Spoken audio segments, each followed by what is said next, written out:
Saludos y bienvenidos una semana más al resumen de las noticias de los últimos días. Una semana, por supuesto, marcada por la salida de Alfredo Pérez Rubalcaba del Gobierno. Es por tanto que esta última sesión en el Congreso de los Diputados ha sido especialmente tensa, en la que ha destacado, además de este tema, otros referentes a la economía y el paro en España. Y más datos económicos que conocíamos estos días. La prima de riesgo en España, que ha superado los 300 puntos básicos, algo que no había ocurrido jamás desde la introducción de la moneda única europea. Enseguida les hablamos de todo ello. Comenzamos.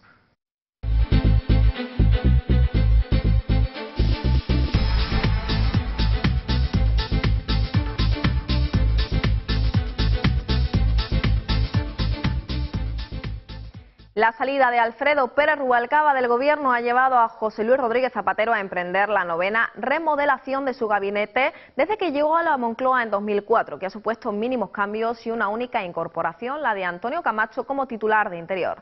La hasta ahora vicepresidenta segunda del Gobierno, Elena Salgado, será la vicepresidenta económica. Manuel Chaves será el vicepresidente para la política territorial, mientras que José Blanco será el portavoz del Ejecutivo y Antonio Camacho irá a Interior.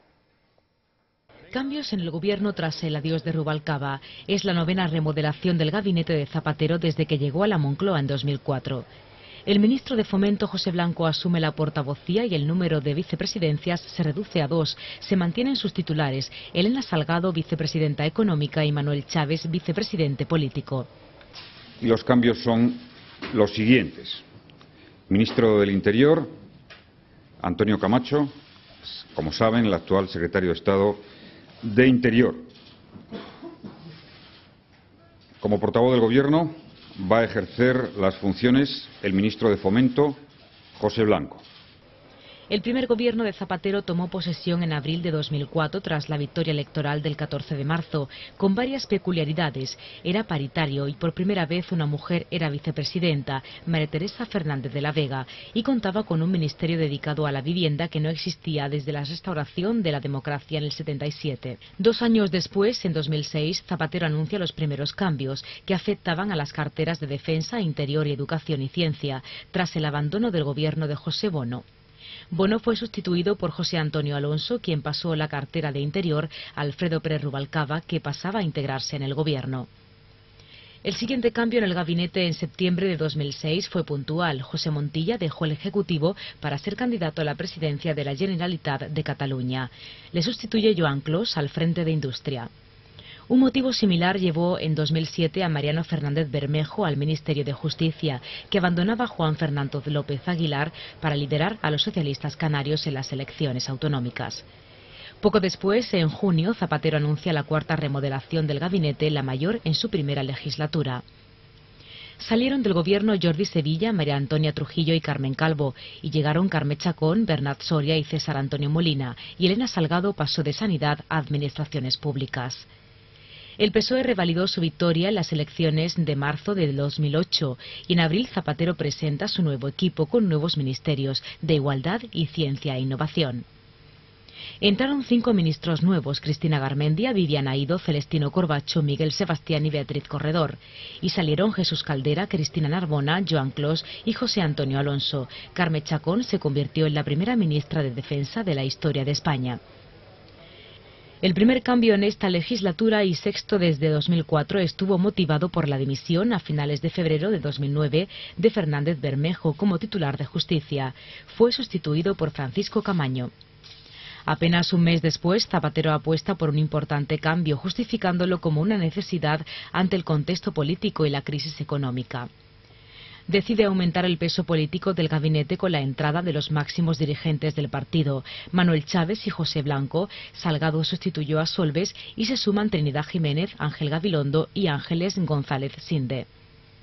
Aprovechando que Celestino Corbacho iba a abandonar el Gobierno para participar en las elecciones autonómicas catalanas, en octubre de 2010 Zapatero anuncia la mayor reestructuración del Gobierno y situó definitivamente a Rubalcaba como hombre fuerte en la Moncloa, vicepresidente primero, ministro de Interior y portavoz. De la Vega, Miguel Ángel Moratinos y Elena Espinosa, supervivientes desde 2004, abandonan el gabinete al que llegaron Ramón Jáuregui, Rosa Aguilar y Valeriano Gómez.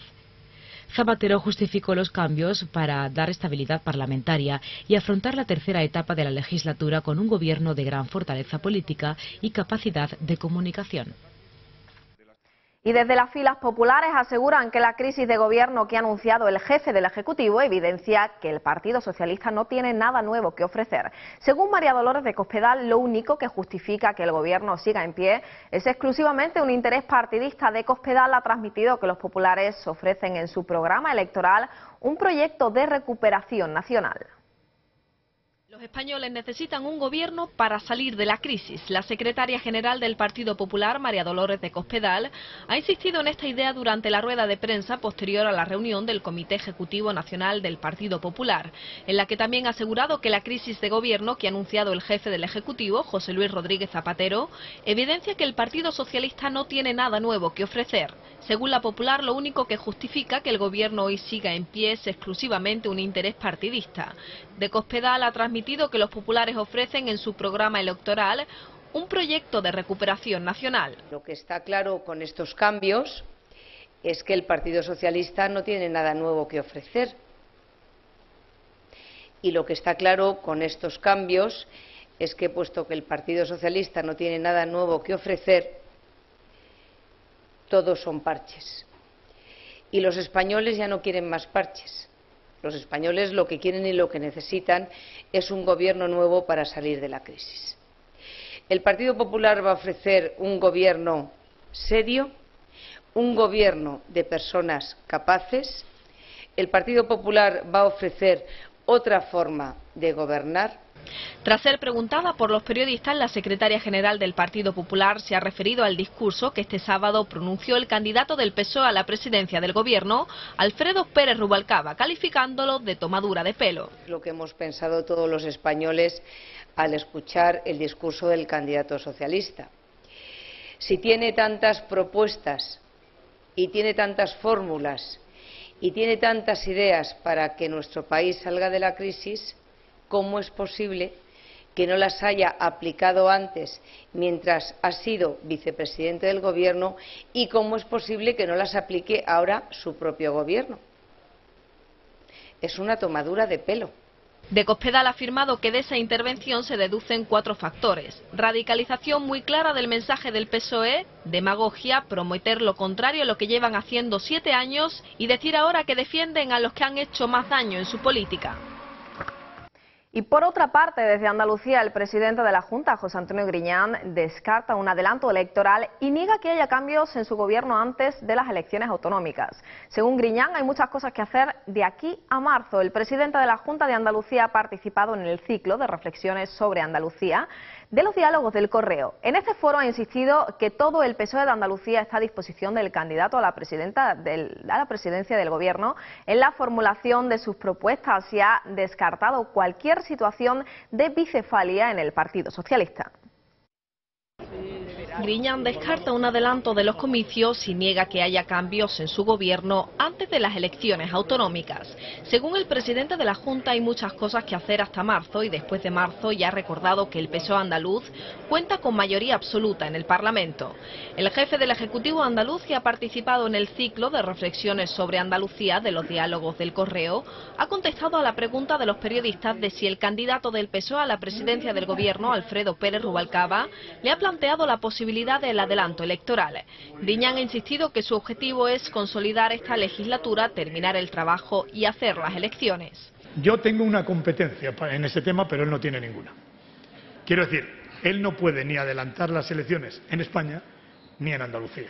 Yo podría hacerlo en Andalucía, pero no, de eso no podemos hablar. Ni él sabe que no puedo hablar de eso, porque quien me aconseja estatutariamente de eso es mi Consejo de Gobierno. Es el Consejo de Gobierno, es el que tiene la competencia para aconsejar al presidente en un momento determinado. Yo creo que tenemos mucho trabajo por delante y, sobre todo, tenemos trabajo para hacer hasta marzo y después de marzo. El presidente de la Junta ha insistido en que todo el PSOE de Andalucía está a disposición del candidato a la presidencia del Gobierno en la formulación de sus propuestas y ha descartado cualquier situación de bicefalia en el Partido Socialista. En otro orden de cosas, Griñán ha defendido que el PSOE ha sido el partido más castigado por la crisis en las pasadas elecciones municipales y ha lamentado que le hayan dado una patada en el culo a sus alcaldes cuando muchos de ellos estaban haciendo una buena gestión. El Partido Socialista ha sido el más castigado por esta crisis en toda España. Vamos, si no me equivoco, Por ejemplo, en el País Vasco ha perdido el 20 y tantos % de los votos en las elecciones locales, en todas las comunidades autónomas. Y yo he dicho muchas veces que a los gobiernos socialistas nos han dado una patada en el culo de los alcaldes. Y es verdad que muchas veces son los menos responsables de lo que ha ocurrido. Yo creo que aquí ha habido un voto en contra del gobierno socialista y lo han recibido los alcaldes. El socialista ha dicho que de aquí a las elecciones no le preocupa tanto el objetivo electoral como afrontar las consecuencias de la crisis y ha señalado que prefiere hablar de los problemas de los ciudadanos que de los problemas del partido o de las confrontaciones meramente electoralistas.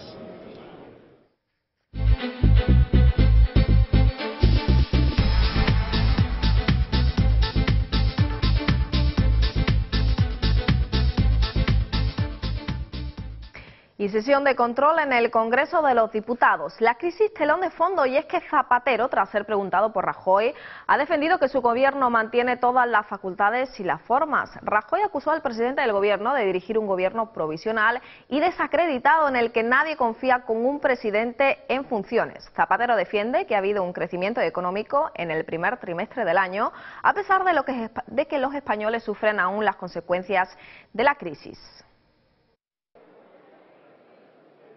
Rifirrafe entre Zapatero y Rajoy a cuentas del crecimiento económico ha sido en la sesión de control al Gobierno en el Congreso.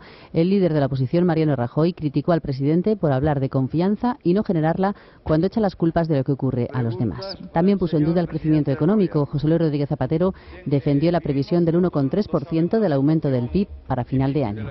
Rajoy no pudo terminar la frase porque se le acabó el tiempo, pero llegó a hablar de gobierno provisional.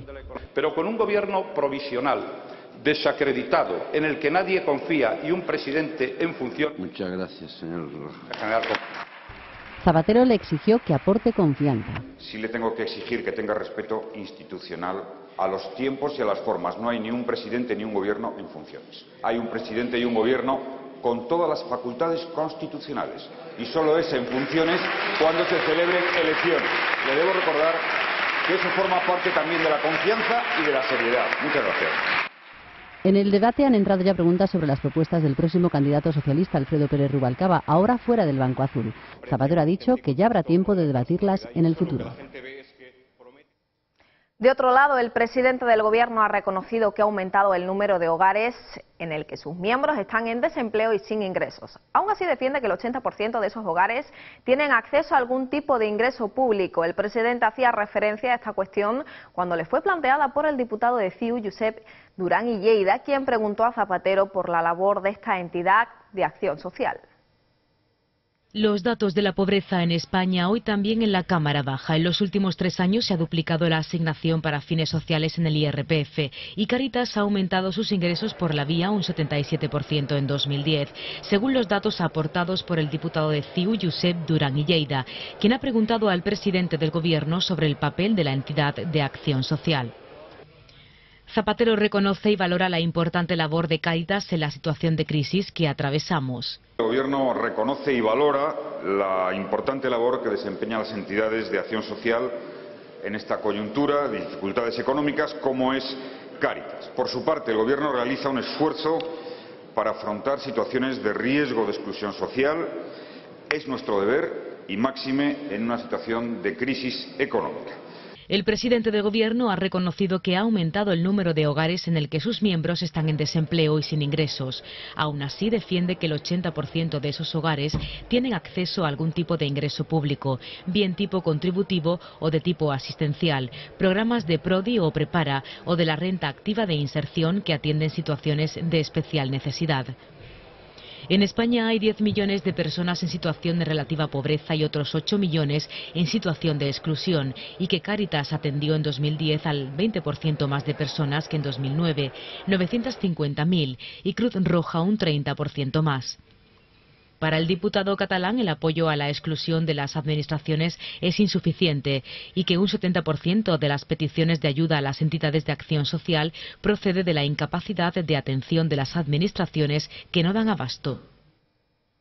Y en otro orden de cosas, esta semana hemos conocido finalmente que 4 hombres y 3 mujeres forman parte del gabinete del presidente de la Junta de Extremadura, José Antonio Monago. Según los decretos de nombramiento publicados en el Diario Oficial de la región, Monago se ha mostrado convencido de darle un empuje a la región en este grave momento de crisis económica. Además, el presidente de la Junta ha apuntado a una reforma de la administración y gobernar con austeridad. 4 hombres y 3 mujeres componen el primer gobierno de José Antonio Monago en Extremadura, que se ha reunido hoy por primera vez después de haberse hecho esta foto de familia. Son personas, algunas con más experiencia política, pero con un buen bagaje técnico y profesional, y otras, desde luego, que tienen un currículum muy brillante en sus actividades profesionales, no solo en la España, sino a nivel internacional. Que Extremadura necesita a los mejores en un momento de crisis, y además no tenemos que traerlos de fuera, es que los tenemos en Extremadura. Las quinielas en esta ocasión no han fallado y la hasta ahora secretaria general del Grupo Popular en la Asamblea de Extremadura, Cristina Teniente, será la mano derecha de José Antonio Monago. Teniente ocupará el cargo de vicepresidente y portavoz del Gobierno, además del de consejera de Empleo, Empresa e Innovación. El presidente de Extremadura ha insistido en las principales prioridades que van a tener a partir de ahora. Evidentemente es reformar la administración con un principio de austeridad y de eficiencia, y en segundo lugar tenemos un reto a la vuelta del verano, que son los presupuestos. Por lo tanto, lo que toca ahora es empezar a trabajar, sin prisa pero sin pausa. Los nuevos consejeros tomarán posesión de su cargo este próximo lunes, después de que el Diario Oficial de Extremadura publicara hoy su nombramiento. El DOE también publica hoy el decreto por el que se reducen de 11 a 7 las consejerías del Gobierno de Extremadura, una promesa de la política de austeridad anunciada por José Antonio Monago. Con Extremadura y dedicación plena.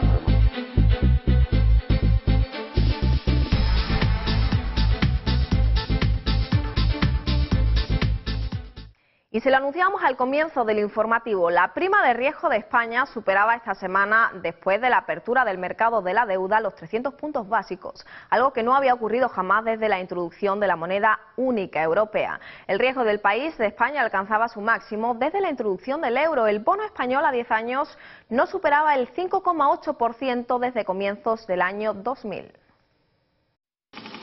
Por primera vez desde la entrada del euro, la prima de riesgo española supera los 300 puntos básicos. Ahora las dudas sobre las finanzas italianas y la situación política de Italia han provocado la caída de las bolsas europeas en su apertura y el aumento del diferencial de la prima de riesgo. La española, que se mide con el diferencial entre el bono alemán y el bono español a 10 años, no había superado nunca la barrera de los 300 puntos. El bono español ofrecía un rendimiento superior al 5,8%, algo que no ocurría desde el año 2000. Y el presidente del Gobierno ha pedido una respuesta europea para que aclare el papel que tendrá el sector privado en la reestructuración de la deuda griega, para así frenar la desconfianza de los mercados hacia otros países de la región. El presidente del Gobierno mostró su esperanza en que hoy los responsables de la Unión Europea y los ministros de Finanzas de la región ECOFIN contribuyan a alcanzar ese objetivo. Para Zapatero, el problema de fondo es el compromiso de Grecia para abordar las reformas necesarias y su capacidad para hacer frente a su deuda, lo que genera inquietud y preocupación entre los mercados. Esa desconfianza, a juicio del presidente del Gobierno, además de a España, se extiende a otros países como a Italia. Según aseguró Zapatero, en España la gran prioridad del Gobierno es mantener la estabilidad, avanzar en la recuperación económica y crear empleo.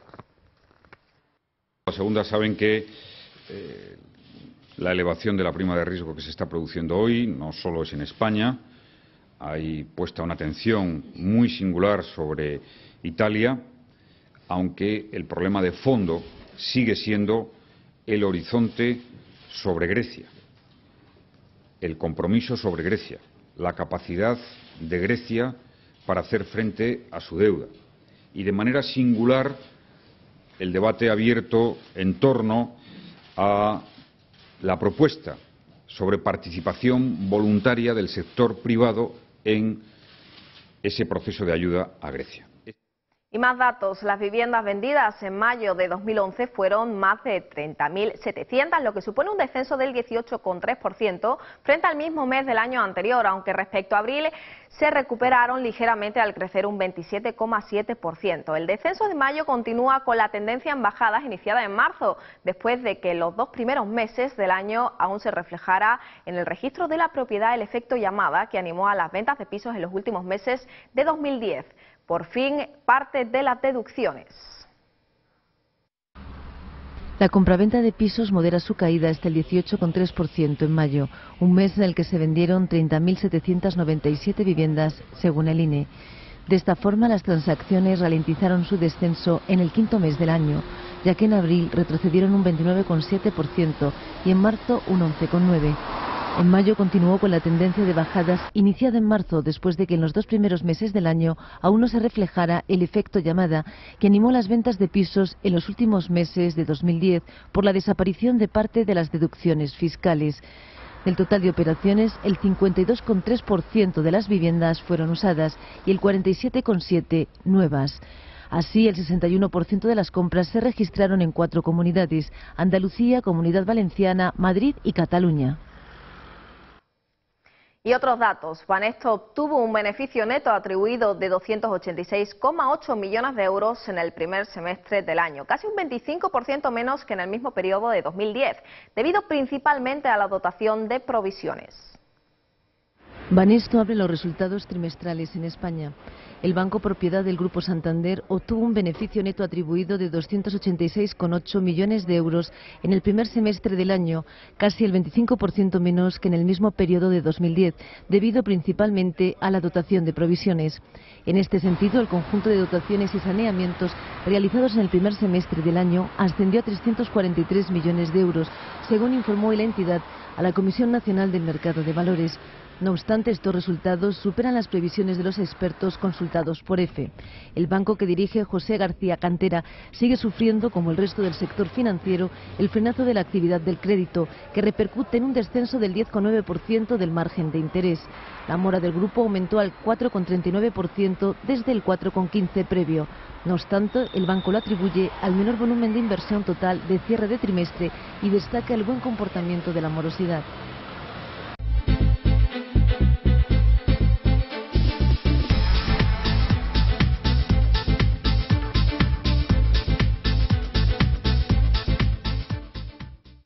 Acto homenaje a Miguel Ángel Blanco. En el 14º aniversario de su asesinato a manos de ETA, la capital de Andalucía ha sido escenario de un acto en el que han estado presentes políticos y allegados de la víctima. Los populares Javier Arenas, Antonio Sanz y Carlos García, entre otros, han compartido este momento con familiares y han aprovechado para rechazar la llegada de Bildu a las instituciones. Durante su discurso, los dirigentes populares se han pronunciado también sobre los seres irregulares. Arenas ha criticado que el gobierno andaluz solo se empeña en tapar la verdad y no se centra en gobernar la comunidad. Hoy se ha celebrado el acto en memoria del 14º aniversario del asesinato del edil del PP Miguel Ángel Blanco a manos de ETA. Desde Andalucía, los populares Javier Arenas, el secretario de la formación, y Carlos García, concejal en El Hórreo, han rendido homenaje a todas las víctimas de ETA en este aniversario y además han criticado la llegada de Bildu a las instituciones.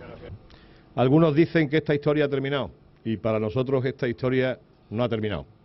Esta historia habrá terminado cuando se derrota el terrorismo, cuando se entreguen las armas y cuando se le pida perdón a todas las víctimas del terrorismo en España. Mientras tanto, no habrá terminado. Y el Partido Popular, desde la oposición o desde el Gobierno, pondrá en marcha todos los instrumentos que tengamos del Estado de Derecho que nos da el alcance, nos pone al alcance el Estado de Derecho, para terminar con la presencia de los amigos de los etarras en las instituciones. La lucha democrática por la derrota de ETA se va a ganar y ejemplos como el de Carlos son los que sirven para saber que lo vamos a conseguir. Y ejemplos como el del PP de Alcalá, de convertir en un compromiso con las víctimas del terrorismo esta fecha, también son un ejemplo que sirve para lograr la derrota definitiva de ETA. Durante su discurso, los dirigentes se han pronunciado acerca de los seres irregulares. Sanz ha anunciado que su partido ha trasladado a la juez que instruye el caso la documentación que supuestamente implicaría al portavoz del PSOE, Mario Jiménez, sobre un presunto desvío de fondos de reptiles a medios de comunicación afines al partido. Arenas, por su parte, ha criticado que el gobierno andaluz solo se empeñe en tapar la verdad y no se centre en gobernar la comunidad. El señor Griñán está descompuesto porque sabe que los ERE se han utilizado para comprar voluntades, para comprar favores, para comprar paz social, y lo sabe perfectamente, y tenía que haber dimitido hace mucho tiempo. Y todos los días, por lo menos 100 veces, la palabra prevaricación le pasa por la cabeza.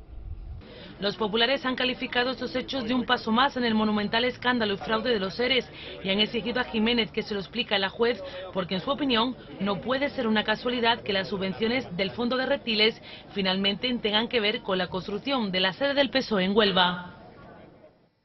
Cambiamos de asunto. Hace justo 2 meses la tierra en Lorca temblaba. La ciudad murciana aún no ha visto las ayudas prometidas por las administraciones públicas, que son vitales para la reconstrucción de la ciudad y ayudar a las 300 personas que continúan sin hogar. Un terremoto que dejó 9 muertos, 300 heridos y materialmente 1.000 millones de euros en daños. 3,6 millones de euros destinados a reconstrucción, casi 300 personas sin hogar, más de 40 millones en indemnizaciones otorgadas por el Consorcio de Compensación de Seguros. Son algunas de las cifras que se manejan en Lorca cuando se cumplen 2 meses exactos del terremoto que dejó 9 muertos, 300 heridos y 1.000 millones de euros en daños. 2 meses y la ciudad murciana aún no ha visto las ayudas extraordinarias prometidas por las administraciones públicas, porque la comisión mixta que desde el 25 de mayo integran los gobiernos central, autonómico y local aún no se ha reunido. Más de 14.000 personas han solicitado ayudas y solo el consorcio ha atendido de momento algunas de esas peticiones. En Lorca las calles siguen llenas de contenedores con escombros, camiones de mudanza y grúas para eliminar elementos de fachadas con riesgo de caída. Unas 3.500 viviendas aún no son habitables y como no hay casas suficientes para realojar en alquiler a los damnificados, se pide ayuda a la banca para que oferte parte de su bolsa de viviendas a precios ventajosos. Cualquier ayuda es poca para una ciudad que vio durante unos segundos cómo se desplazaba 4 milímetros sobre el suelo. Y desde este martes el Teatro Real acoge la reposición de Tosca, la obra de Puccini, en el Coliseo madrileño, que estrenó en 2004 y cuya dirección corre a cargo de Nuria Espert. Con esta grandiosa ópera la actriz se despide de esta labor en la que le introdujo su marido Armando Moreno, para regresar a la interpretación, a hablar, como ella dice, en su propia piel.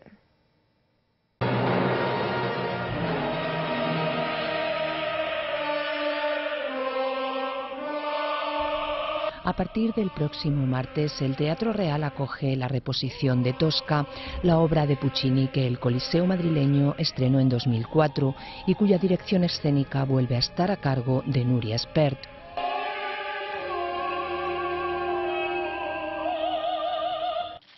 Con esta grandiosa ópera, la actriz se despide de la labor en la que le introdujo su marido Armando Moreno, para regresar a la interpretación, a hablar, como ella dice, en su propia piel.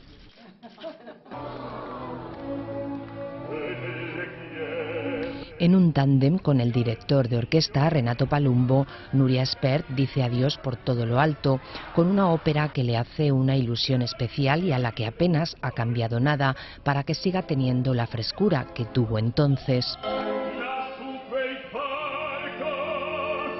Con grandiosos decorados, un vestuario de lujo y las impresionantes voces de sus protagonistas, Tosca nos acerca de nuevo la truculenta historia de 2 amantes en la Roma de 1800, en los convulsos tiempos en que Napoleón venció a Austria.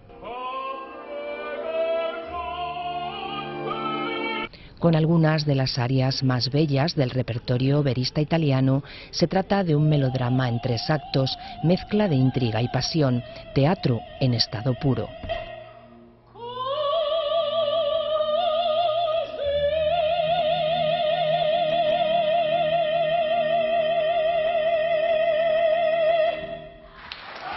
Y con un adiós no tan trágico como el de Tosca nos despedimos hasta la semana que viene. Disfruten del fin de semana.